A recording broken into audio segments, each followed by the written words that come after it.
A debt worth over $1,000 a year that never shows up on a bill. You are carrying a debt right now that has never once appeared on a bank statement, a credit report, or an app notification. No interest rate warning, no minimum payment due, no red number reminding you it exists. And yet, it is quietly draining more out of your life than most of the loans people actually worry about.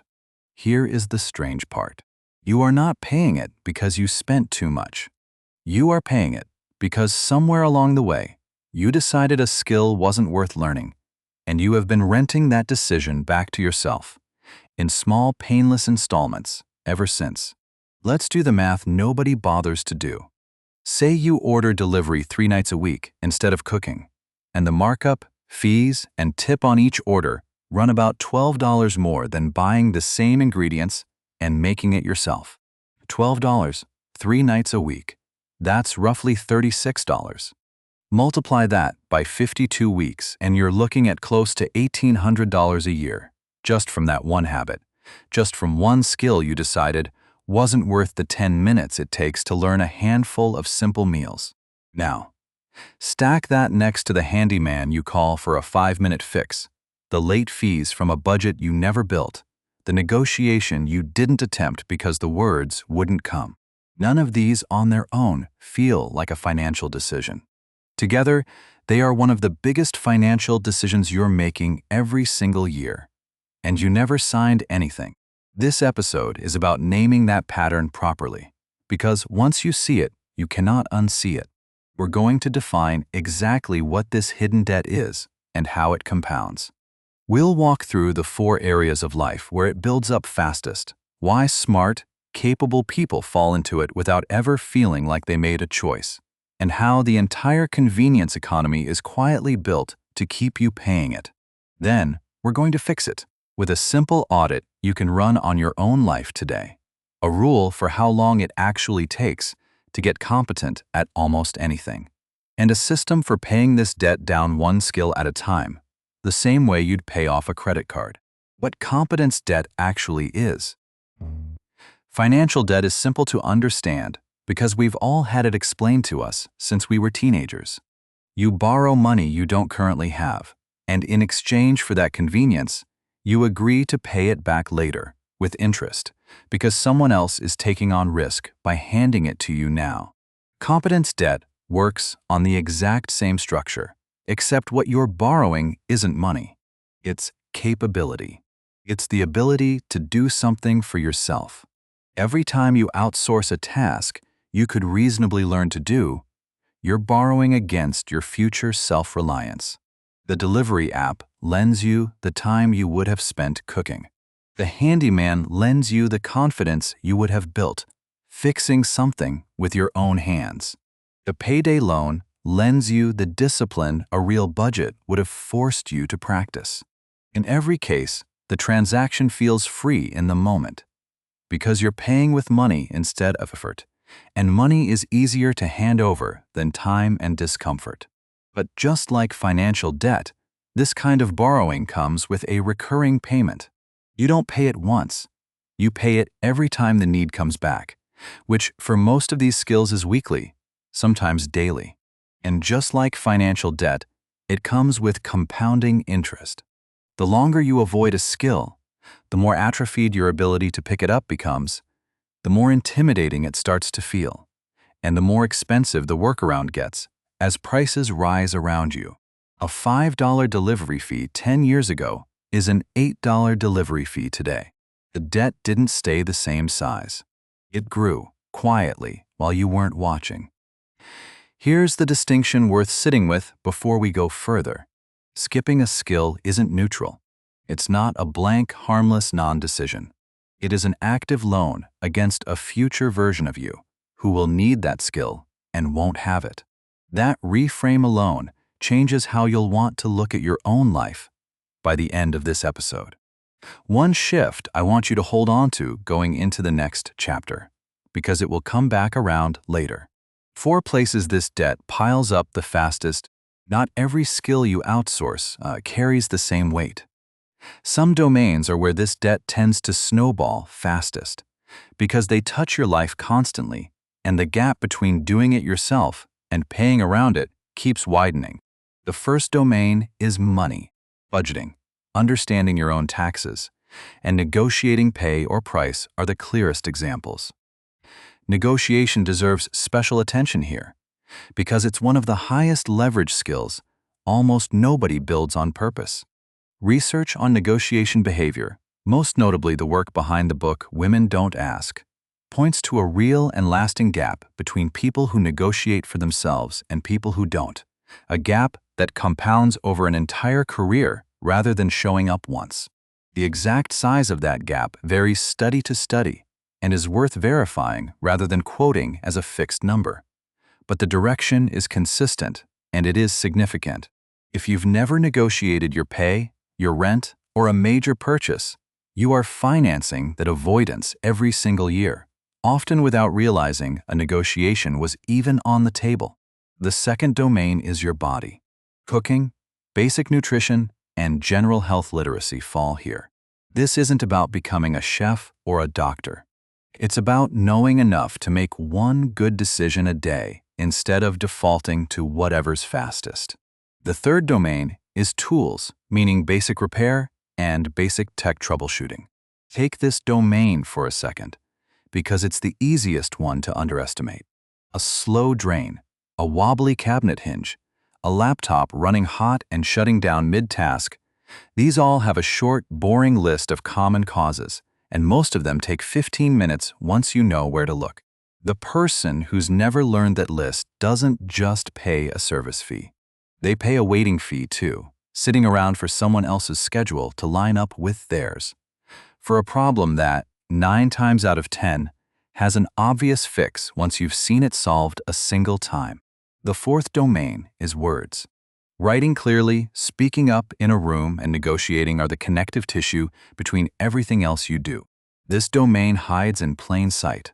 Think about the last time you didn't say something in a meeting because you weren't sure how to phrase it, or let a price stand because pushing back felt awkward.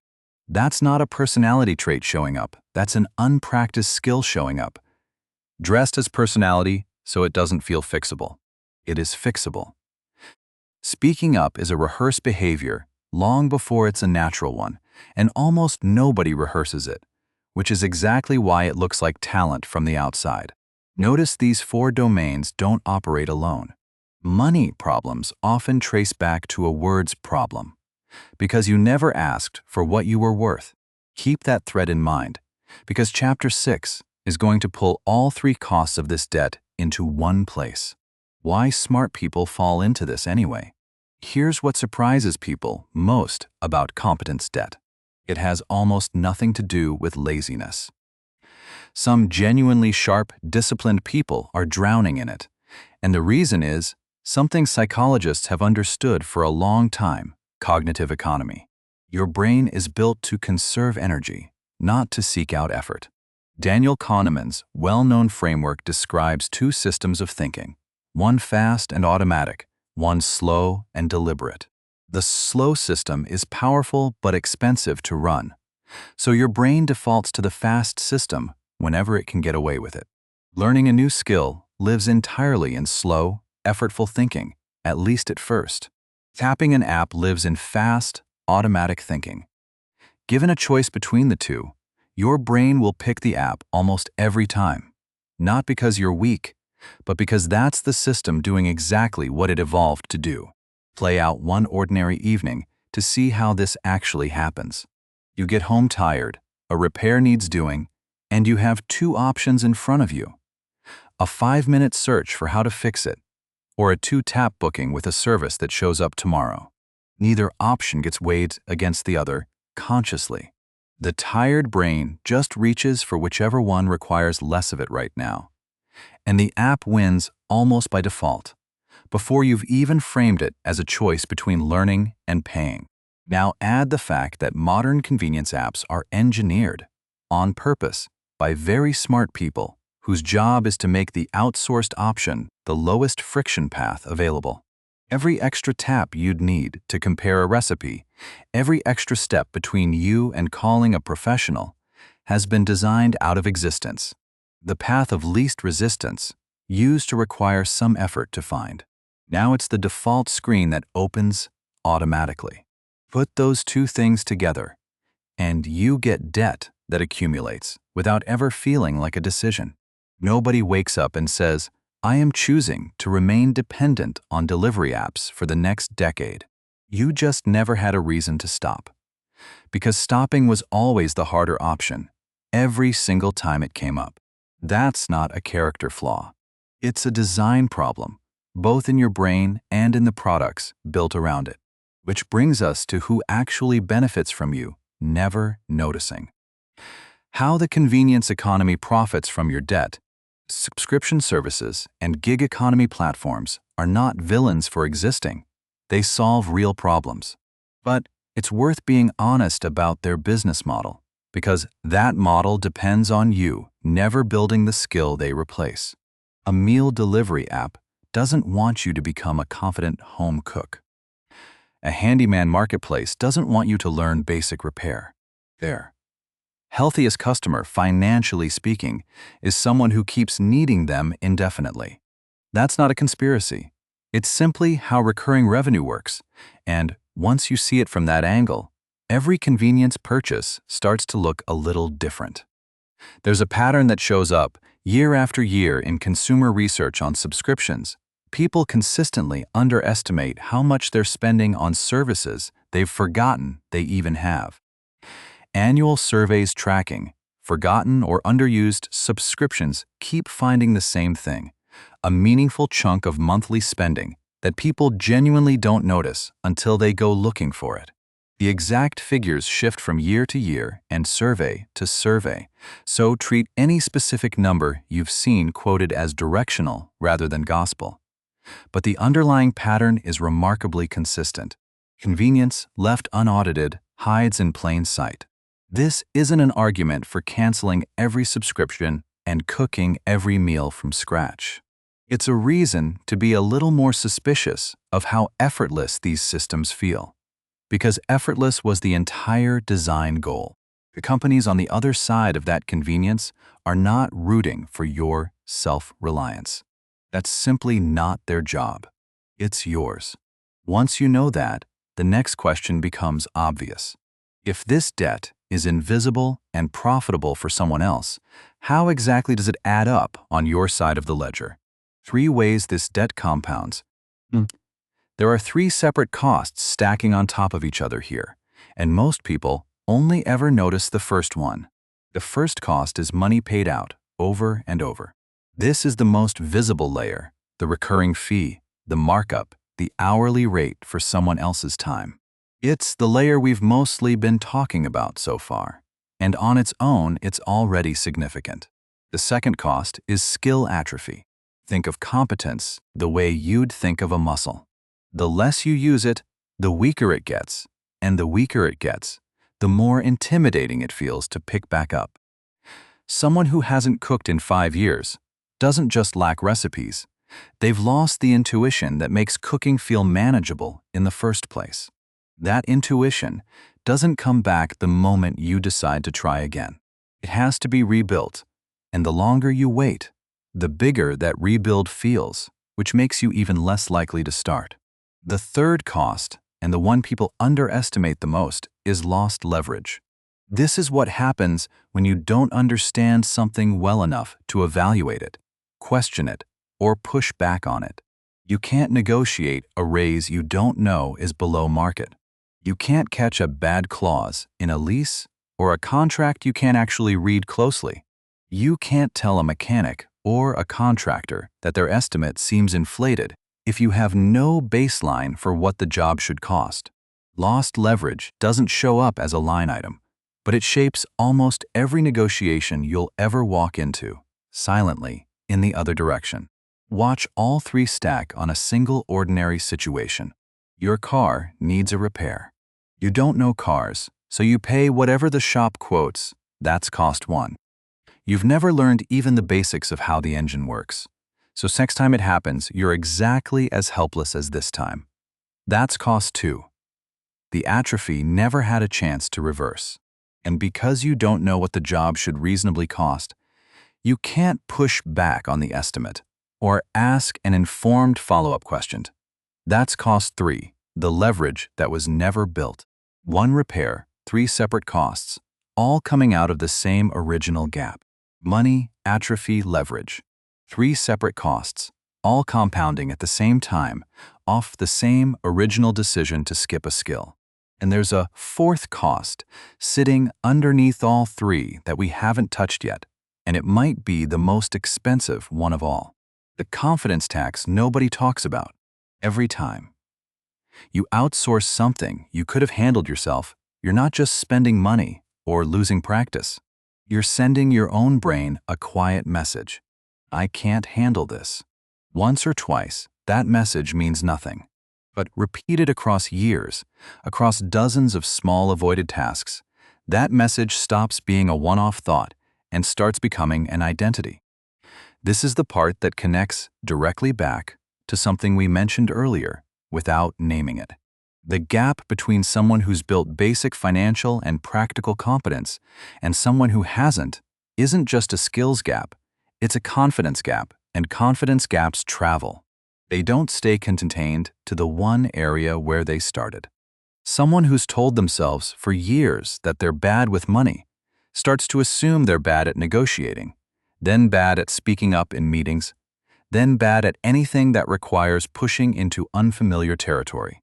Watch it show up in one concrete moment. Someone who's avoided their own budget for years walks into a salary conversation and freezes. Not because the conversation is actually about cooking or repairs, but because the underlying belief, "I'm not someone who handles this kind of thing," has quietly generalized far past where it started.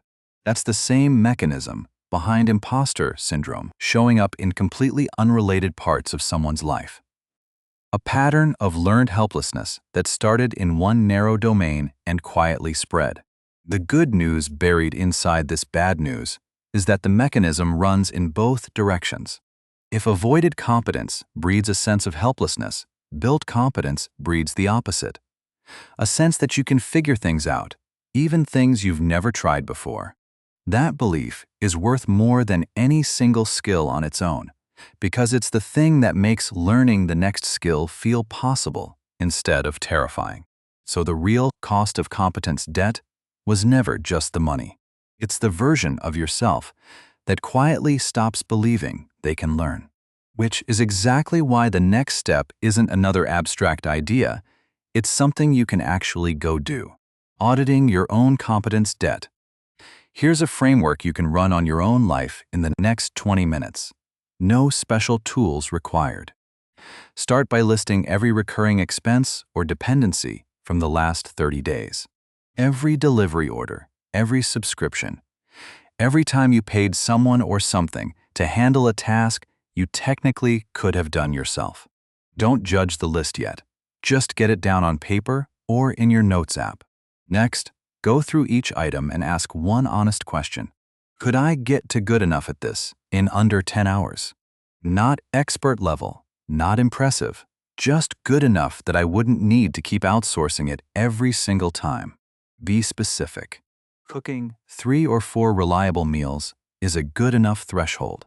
Building a basic monthly budget you actually check is a good enough threshold.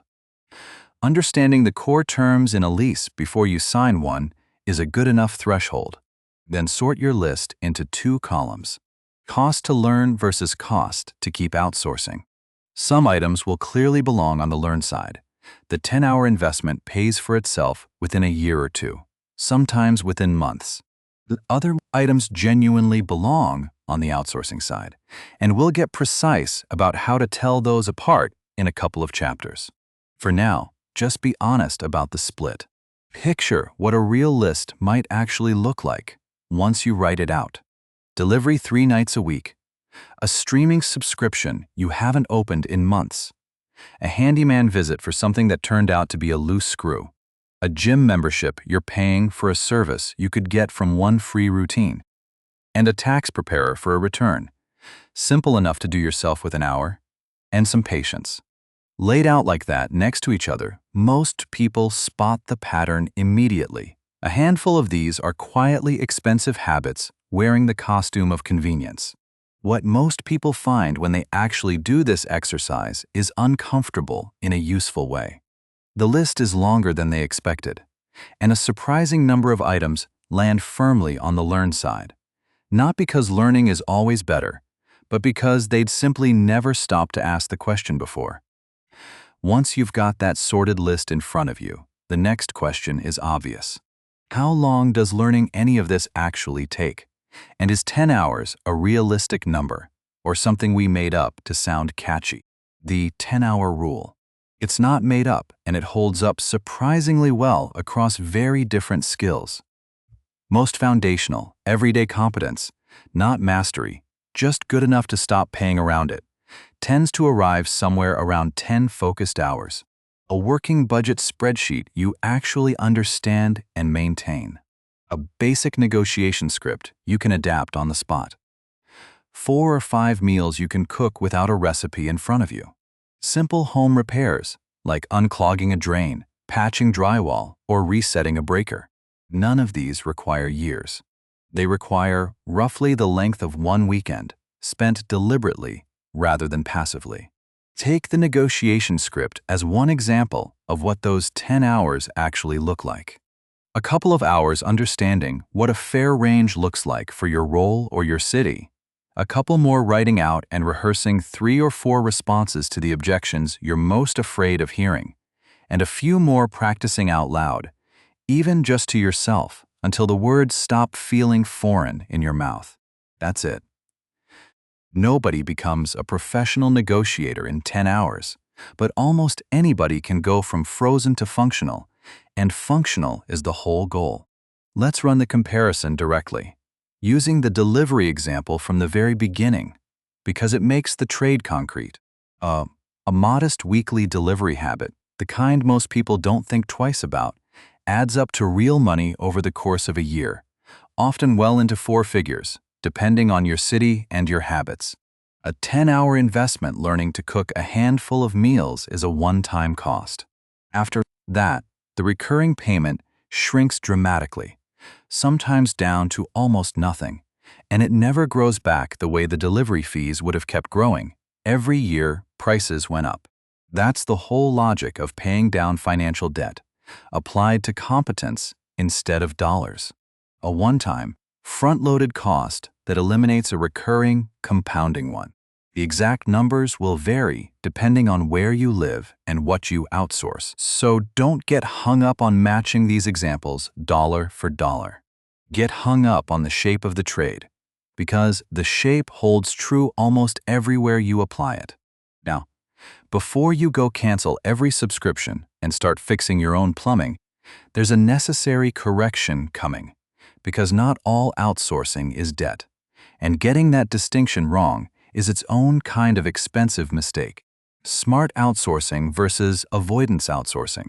This episode is not an argument for doing everything yourself. That would be its own trap, just dressed up as discipline instead of convenience. The goal isn't zero outsourcing. It's knowing the difference between two things that look identical from the outside, but are actually opposites. Smart outsourcing is leverage. It's paying someone else specifically because your time is worth more spent elsewhere, or because the domain has genuinely grown too complex to handle safely on your own. Hiring an accountant once your finances involve real complexity isn't avoidance. It's a trade that frees up your highest value hours for something only you can do. That's leverage working exactly as intended. Avoidance outsourcing is the opposite. It's paying specifically to dodge discomfort in a skill that would otherwise serve you for decades. Not because your time is genuinely better spent elsewhere, but because starting feels uncomfortable and paying around it feels easier. That's the debt we've been describing this entire episode. Here's a simple rule to tell the two apart. Ask yourself, am I outsourcing this because I've already built the underlying competence, and I'm now trading time for money at a fair rate? Or am I outsourcing this because I've never built the competence, and I'm avoiding the discomfort of starting? The first answer is leverage. The second answer is debt. It's a question worth asking honestly. because the two can feel identical in the moment, and only one of them is quietly costing you. Put the two side by side on the exact same task to see how sharp the line actually is. Two people hire an accountant. One of them has spent years building a working understanding of their own finances. Their income has since gotten complicated enough that their time is better spent elsewhere, and they're paying for speed and precision on top of a foundation they already have. That's leverage. The other has never once looked at their own numbers, doesn't know what questions to even ask, and would be just as lost filing next year as this year. That's debt wearing the same receipt. Some domains will always sit closer to leverage for most people. Complex tax situations, specialized legal work, anything requiring years of training you have no intention of pursuing. Other domains almost always sit closer to debt. Basic cooking, basic budgeting, basic repair, having a hard conversation. The line moves depending on your life, your time, and your goals. But the question that finds it stays the same. Which brings us to the last piece. Because knowing the difference is only useful if you actually do something with it. Building a capability budget. Here's the system. Pick one skill per quarter. Just one, the same way you'd focus on paying off one card at a time, instead of spreading thin payments across 5. Treat it exactly like a debt payoff plan. Borrow the snowball method from personal finance, where you tackle the smallest or cheapest debt first, not because it's the biggest financial win, but because the early win builds momentum you'll need for the harder ones later. Pick the smallest, cheapest skill from your audit first. Maybe that's learning 3 go-to meals instead of overhauling your entire diet. Maybe it's building one simple budget spreadsheet instead of mastering personal finance overnight. Give it your 10 hours across a couple of weeks, and then track the payoff the same way you'd track a shrinking credit card balance. How much less are you spending? How much less are you outsourcing? How much more confident do you feel walking into the next negotiation, the next contract, the next thing that used to feel out of your depth?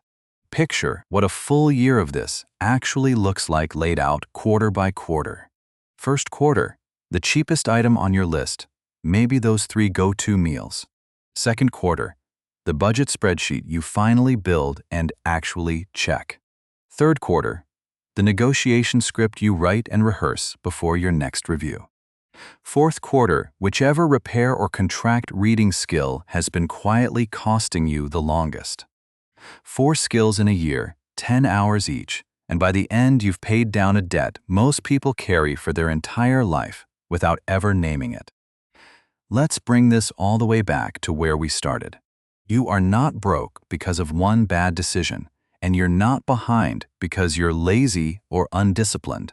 You're behind because 1,000 small outsourcings never got added up across money, your body, your tools, and your words, and each one quietly deepened into a recurring payment, plus compounding interest in cash, atrophy, and lost leverage. Smart people fall into this because their brains are wired to conserve energy, and the products around them are built to exploit exactly that. The fix was never doing everything yourself. It was running the audit, telling leverage apart from avoidance, and paying down one skill at a time, starting with the smallest one, the same way you'd pay off any debt that's been quietly compounding while you weren't looking. If this reframed the way you think about that one subscription, that one delivery habit, or that one conversation you've been avoiding, go run the audit today, not next quarter. And if you want more of this kind of thinking, the kind that connects money and mindset instead of treating them like separate problems, stick around, because that's exactly what this channel is built on.